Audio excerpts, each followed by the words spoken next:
Thanks, Congressman, for taking the time to stop by and chat with us. What was your first impression of President Trump's speech tonight?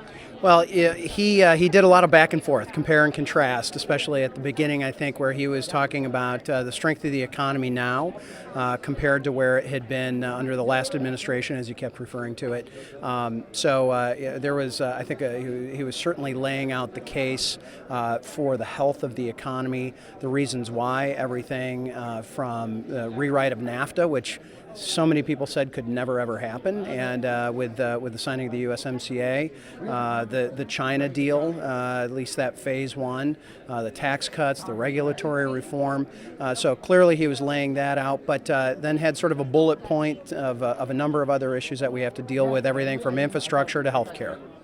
And there were some pretty kind of notable moments, particularly with some of the guests that the president invited. I mean, he gave out a scholarship. He awarded the Medal of Freedom to Rush Limbaugh, and also, orchestrated this military family reunion. So, what were your reactions to those sorts of moments tonight? Well, I think the pool camera at one point caught me wiping my eye when that staff sergeant came and was giving his family a hug. I mean, what an emotional thing. And to have the 100-year-old Tuskegee Airman there with his great-grandson talking about the potential of Space Force. I mean, it was very emotional. And I think he really tried to humanize it and really tried to make the connection between everyday Americans and what he's been fighting for, and I think what a lot of us have been fighting for here in government.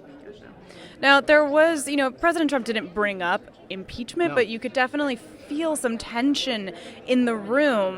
What were you noticing as you were in there, and what's your reaction to, some of those moments? I mean, there was some booing and there was some chanting, and, there seemed to be a little bit of a snubbed handshake there at the beginning. So what can you tell me about that? I mean, look, certainly things are very raw yet with what's been going on in the Senate with impeachment not that long ago in the House with the impeachment vote.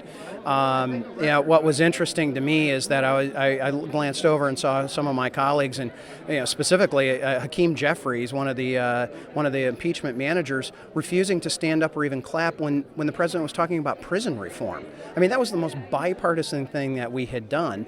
And if you are so clouded to not even be able to recognize those areas where we agree and where we've made significant progress, that's just sad. That's a sad situation. But yeah, it was probably the most divided State of the Union that I've been to, and this is my I guess 9th or 10th one, and meaning that you clearly saw one half of the room sitting down nearly always, and the other side of the room getting up, and there seemed even like a reluctance for those on the other side of the aisle to even acknowledge those positive things as such as introducing a number of those very special guests up in the First Lady's box. So very divided and a little raw yet, obviously.